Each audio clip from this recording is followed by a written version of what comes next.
All right, guys, we're going to do a hacking video. Again, some of the new guys in the corp, there's some things that I always thought I kind of take for granted that I thought everybody knew that apparently some folks don't know. I've already hacked or scanned down the site, so that part, I didn't want to bore you with the video for that. But a couple of tips. Right now, I'm in a point 0.5 system just because I don't feel like watching DScan today while I hack cans and do a video at the same time. Once you find your site, find your first can, here's my suggestion at least.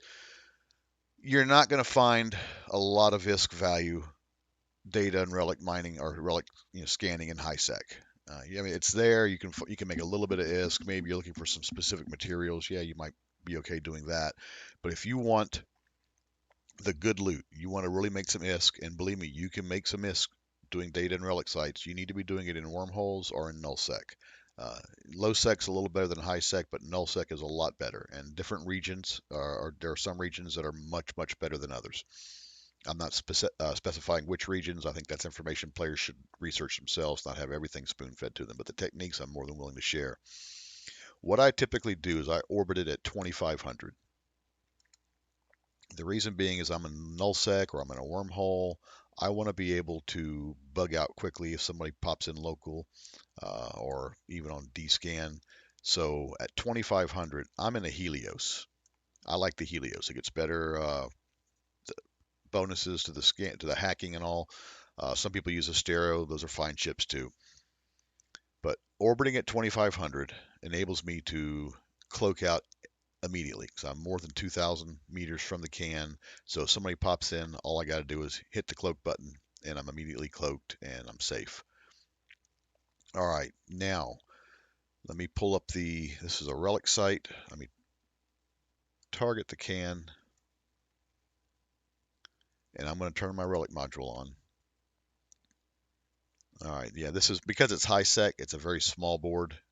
When you get in the null sec, the boards are much bigger. But this, I think, has everything that I need to show you.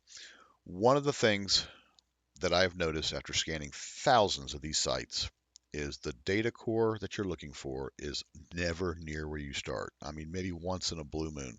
99 times out of 100, it's at one of the further ends of the board, typically opposite. My guess right now is it's going to be up in here. Could be right here, but I'm going to guess up in here. This is probably statistically the most likely place that the game will put it. Now, there is a feature in this that, again, I thought everybody knew that apparently a lot are not aware of, called the rule of six. Anytime you have a node that has six nodes adjacent to it, this one on this board, this is the only one. Sometimes when you have the bigger boards, you could go clear across the board and be in one of those. This is a safe node. If there are six around it, it's safe. When you have to get from here to here because you think the core might be over here, and you have a whole line of these where it's a full board basically, and you've got a whole bunch of these what do you call them, safe spots, then that's the safest route to travel because you won't hit any viruses. There's one exception. If you click the safe spot and it is a virus, every time without fail, the system core will be one of the adjacent nodes every time. So I'm going to start off. I only have one direction to go here, so I'm going to start there. All right, that number one, that is just like Minesweeper. It's telling me something. I am within one node of something positive or something neutral. Not a virus, positive or neutral. Doesn't mean there can't be a virus in one of those, but it's telling me that within one of where I'm at is a tool or one of the little orbs that's neutral. Those orbs, if you click on them, can be a virus or a tool. So I typically do not click on them unless I have to. So I want to go, let's try here.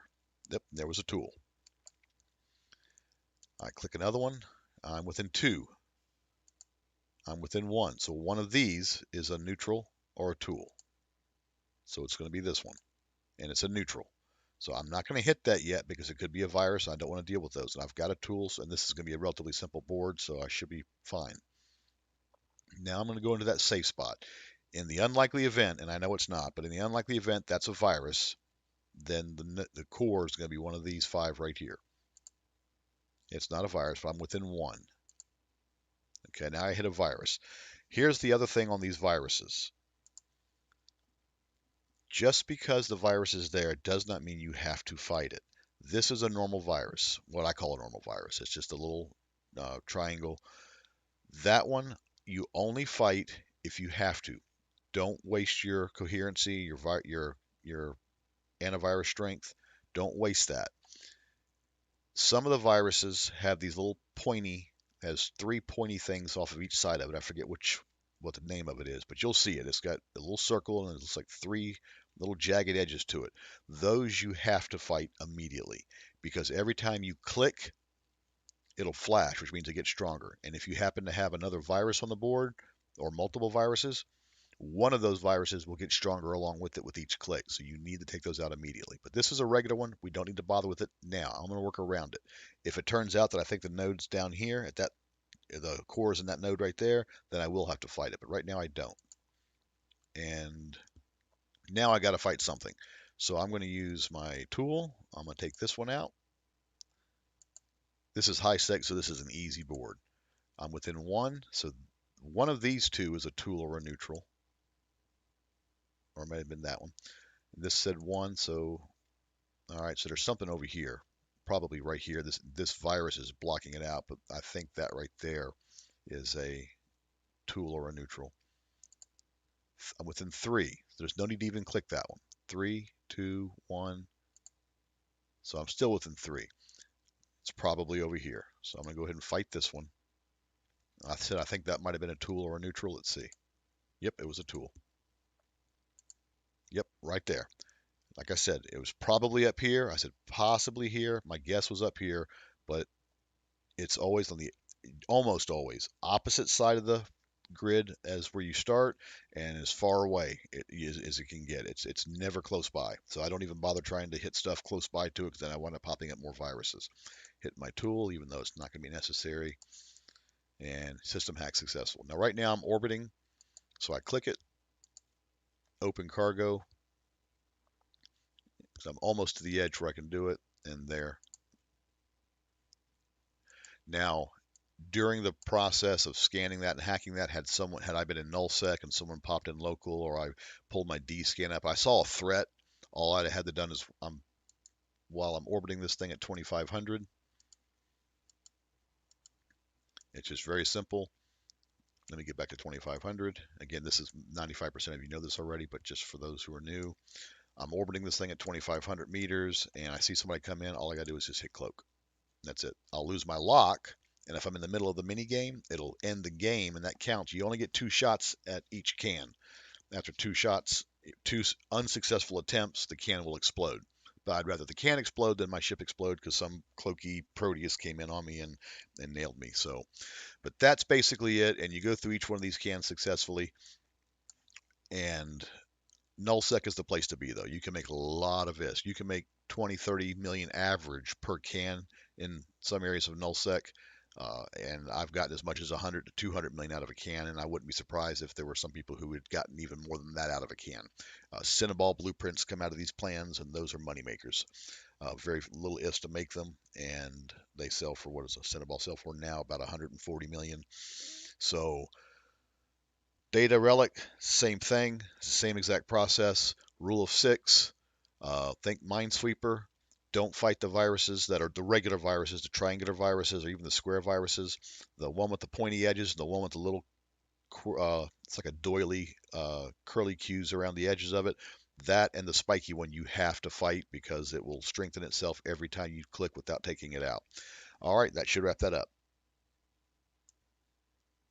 One footnote, I noticed that after I got back and I had docked, something I should have mentioned while I was at the can, depending where you're scanning at and where you're trying to hack at, if it's a high risk area and the traffic's been, I'm a little bit maybe nervous as far as the traffic patterns have been. I don't know that I'm gonna get all 6 cans completed before a threat could come through. That's why on my scanning ship, I keep a cargo scanner. You can target the ships in turn. Typically, what I'll do is I'll sit back at a safe distance. I think the range on this is, it says 70 kilometers. I'll sit back at a safe distance. I'm not even sure that the Helios can target that far, but I think it's about 40 kilometers. But I'll sit back and go ahead and target lock all the cans and then cargo scan them independent, cargo scan one, then the other, and it'll show me what's inside. Because sometimes the cans, you get a can that's empty. Sometimes you get a can with some really low end salvage, a couple pieces of carbon, that kind of stuff. And if I am crunched on time, obviously I don't want an empty can, even if I have all the time in the world. And if it's just got carbon in it, I don't want that. But I can prioritize the order of my cans. I go, oh, that can's got a Cinnaball blueprint and some other blue salvage. I want that one first. And then that way I hit them in that order. And you make a note of it. If you fleet with yourself, click your right click, and then where is it? Form fleet with. That will enable you to tag the cans. And when you right click the can, you'll see tag at the bottom, and you can put tags on them. Tag 1, tag 2, tag 3, tag 4, so you know what order to hit them, just in case if you have to bug out, at least you didn't leave the good stuff behind. If you're going to bug out early, leave the crap behind and maximize your ISK while you're out there. It's easy to make 100 million ISK an hour doing those data sites, especially if you prioritize the cans, because you may not always have time. And honestly, even when I have time, if I've got some garbage cans, 20,000 ISK worth of salvage and some carbon, I won't even go after those and take the time to hack those, simply because that's time I could be using hacking the good cans.